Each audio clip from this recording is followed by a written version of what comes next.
nga po narito po ang latest sa daigdig ng palakasan sa boxing. Taliwas po sa pananaw ng marami, malaki ang paniniwala ni PTV Sports resident boxing analyst sa torneo ito. Madaling kalaban si Guillermo Rigondeaux para kay Nonito Donaire Jr. Ito'y dahil di kalibreng fighter at hindi pa lumalasap ng kabiguan sa kanyang professional career ang Cuban Southpaw. Sa kabila nito, tiwala pa rin si Atty. Ed na mas mananaig ang experience ni Donaire sa araw ng laban. Ang kabuang detalye ihahatid ni Dennis Principe.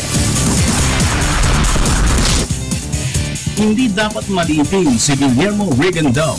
Ito ang binigay na babala ni PTV Sports resident boxing analyst Atty. Ed Tolentino sa mga fight fans na naniniwalang madaling kalaban ang undefeated Cuban puncher. Kwento ni Atty. Ed, highly skilled fighter si Rigondeaux na posibleng magbigay ng malaking problema kay Nonito Donaire Jr. sa araw ng bakbakan. Itong labang Donaire at Rigondeaux, ito ay isang chess match. Huwag po nating malitin yung Rigondeaux porque 11 fights lang. This guy was a two-time Olympic gold medalist. He was a world champion in only his 9th professional fight. He is a very good counter-puncher. Ang sabi nga ni Freddie Roach, one of the best counter-punchers today.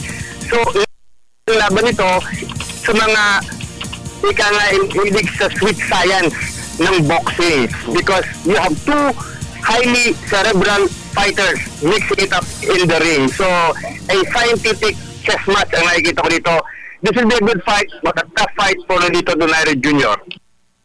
Sa katunayan, itinawag pa ni Atty. Ed na parang Juan Manuel Marquez caliber fighter si Rigondeaux parang sa Manny Pacquiao naman na si Donaire. Naniniwala si Atty. Ed na si Donaire ang magiging agresibo sa opensa, bagay na maaaring ipangbulat sa maingat umatake na si Rigondeaux. In a way, Donaire will be taking the initiative on offense sa labang ito kasi hindi sumasabay basta-basta yung Rigondeaux Masyadong maingat. Alam natin si Donaire may tendency to swing for the fence. So he will be the aggressive. Magiging boxer, puncher dito si Donaire para siya mag-dictate ng tempo at hindi si Rigondeaux. Pero sa bandang uli, kumpiyansa pa rin si Atty. Ed na mas mangingibabaw ang malawak na experience ng Pinoy champion. Ibang rival. Una experience, no doubt sa pro ranks, mas marami siyang laban, yung quality of opposition. Hindi natin pwedeng itanggi na as a professional, mas magagaling yung mga nakalaban ni Donaire. WBO at WBA Super Bantamweight belts ang nakataya sa slugfest ni Donaire at Rigondeaux na mangyayari sa April 14 sa Mandalay Bay Event Center sa Las Vegas, Nevada. Para sa PTV Sports, Dennis Principe, Telebisyon ng Bayan.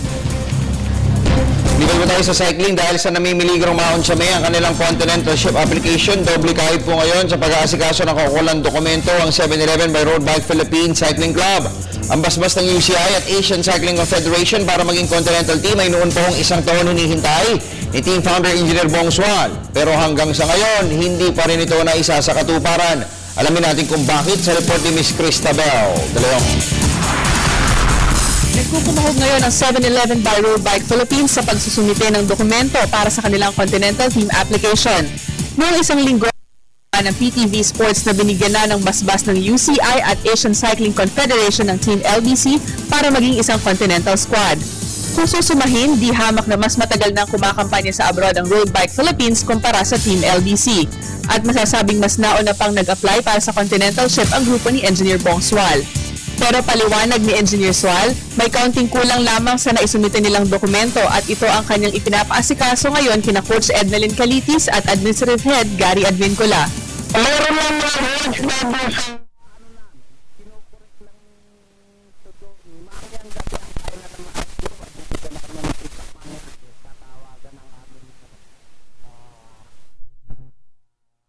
director na si Ed, si Coach na kung ano yung kagabi sila nag-usap po.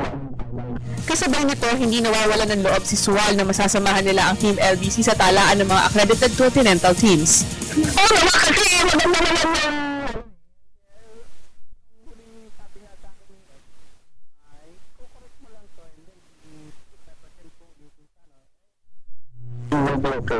Sa panig naman ni longtime cycling observer at field cycling official attorney Floyd Daico, mas malamang ay nagkaroon lamang ng kalituhan sa pagsumite ng aplikasyon ng Road Bike Philippines. Pero may sapantahan si Daiko na posibleng hindi pa sanay sa pag-aasikaso ng continental ship application ang unang naatasan ni Sual. May kulang. Either kulang sa qualification o kulang sa requirements. Yun naman ang dito para ano pa. Kasama na dyan yung may mga deadline na, may mga kung ano-anong protocol yan na dapat daanan, may mga, pag nanisita mo naman yung UCR ng rules, remember naman kung ano yung mga requirements. Well, I'm sure naman, ibibigay mo na sa marunong.